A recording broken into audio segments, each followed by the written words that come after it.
Hi, I'm Billy Hollis. I'm here at TechEd 2005, surrounded by 15,000 of the best software developers in the world.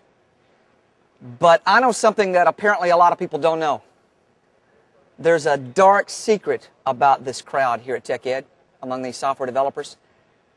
Many of them, maybe as many as half of them, have a really serious problem. They're addicts. They're substance abusers.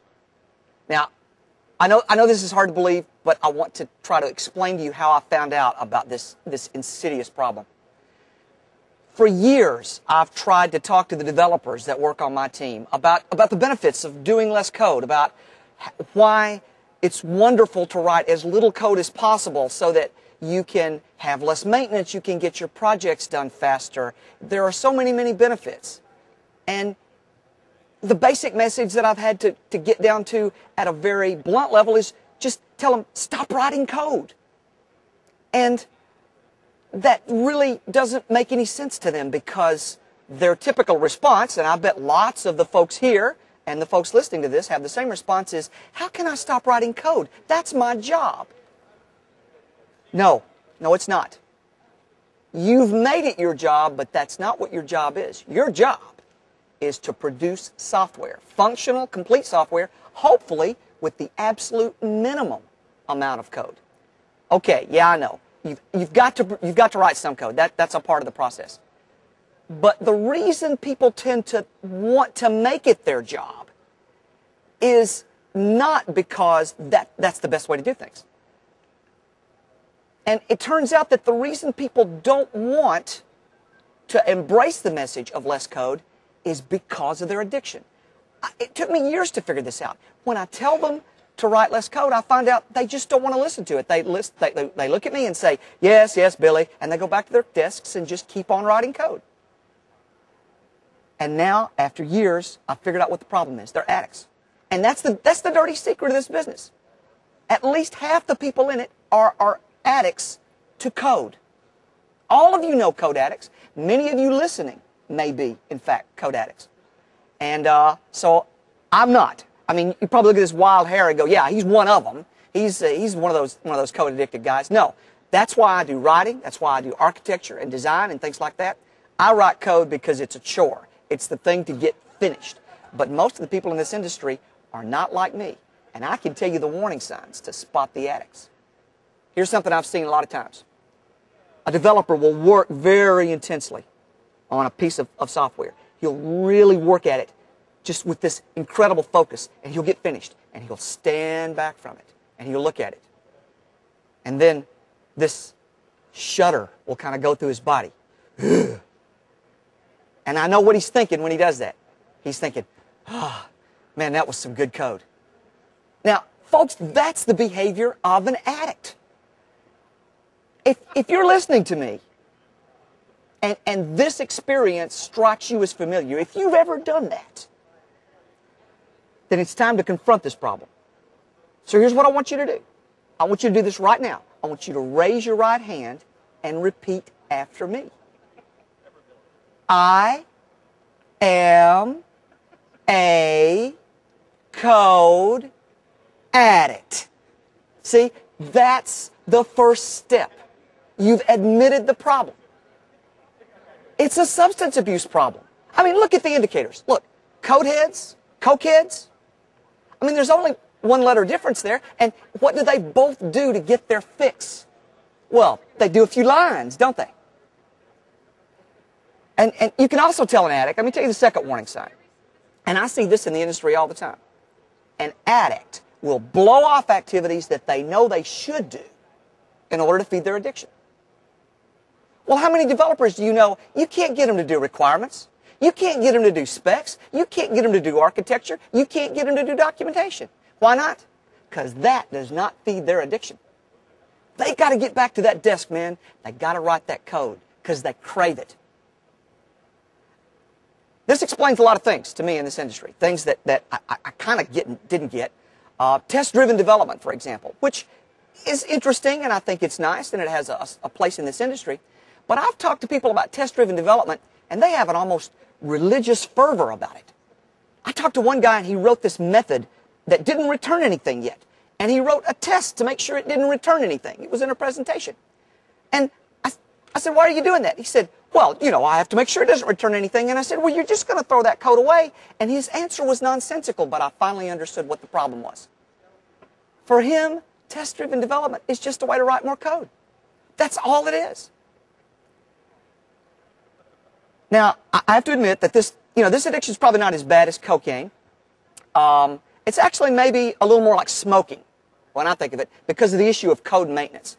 You know, I don't generally have any opposition to smoking. As far as I'm concerned, smokers are just doing their part to contribute to solving the Social Security crisis because, you know, after they die, there'll be more for the rest of us. But besides that, smoking doesn't really have any issues for me. Secondhand smoke, yeah, a little bit of an annoyance. But you know what? It goes away quickly. On the other hand, what do you code addicts leave behind? You guys leave reams and reams and reams of code. And in many cases, it never goes away. And who maintains it? Well, it's not you, is it? I mean, everybody agrees that maintenance is not something that somebody wants to do. So you push it off on other guys. You push it off on guys. You're so desperate that you push it off on guys who aren't even qualified to write code in the first place. Right? You don't let them write new code. They're not good enough. So you push them into maintaining code. Let me give you a moment to think about that. It's as if there's something wrong with the wiring in your house, and you ask somebody to come and fix it who's not qualified to install wiring. Now, does that make any sense to you? All right. So if you've spotted these issues and you know there's a problem, I've told you the first step, admitting the problem. The second step is you've got to start relying on a higher power. That's Bill Gates, okay? Because he's given you a gift to help you fight your code addiction. That's the .NET framework. You can do applications with way, way less code, and I mean way less than half the code that you're probably writing today if you use the framework intelligently. So I want to show an example of how you can use the power of .NET and Visual Studio to write a lot less code and do something fairly impressive. I work in smart client apps, and one of the things we need to do is to check to see if data has changed but hasn't been saved yet. That's typically called dirty checking. That typically results in a lot of code in every form that people write. I decided, because I'm a lazy developer, to solve that problem once and for all. So I wrote a component to do it, and I want to show you that component now. I have a form here. You can see it. It's just a typical form that's got some stuff on it. We'll imagine that it's a complete form for data stuff. And I want to do dirty checking. Well, I'm just going to drop a component on here that's called an extender provider. When I do that, a lot of my controls all of a sudden get a new property. And I'm going to show you that property now. Let me select all the controls that I want. Did I get this one? There we go. Notice this property right here, dirty checking enabled. The component I dragged over caused that property to appear. That's what an extender provider does. So I will set that to true for those components, for those controls, and I will write just a little bit of code. First, after I've loaded data in, I need to tell the dirty checker it's time to start dirty checking. Well, that's easy enough to do. me.dirtychecker1.start. Let's make that a full screen so you can see that a little bit more easily.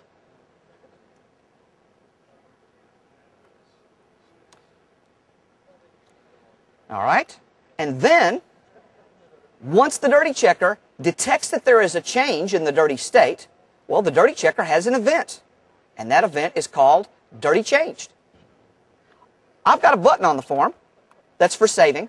And what I want to do is enable it if the data is dirty and disable it if it's not. So I'll just set the enable property to a dirty state that's passed in through the event arguments. That's all the code I need. Let's see this application in action right now. Press F5 and it starts up. Typically now, you would load some data into it. You might get the data to whatever you want to be here. And then press the start button. Notice that the save button is disabled. When I press the start button, any change I make will cause the save button to be enabled. But if I go back and reverse the change, it becomes disabled. Now, I can make as many changes as I want. And then I can reverse the changes in any order I wish. When I eventually back out all the changes, the button will go back to disabled because the data is now clean. There is an example of how you solve a problem that's very common without writing very much code. So those of you that know you're code addicts, I hope you'll use what I've told you to fight that addiction. And because once you've cured it, you'll be able to write better, more valuable systems. You'll be able to be more valuable to your organization. That means you'll make more money. And you'll also be able to look at yourself in the mirror and say, I'm not a codehead anymore.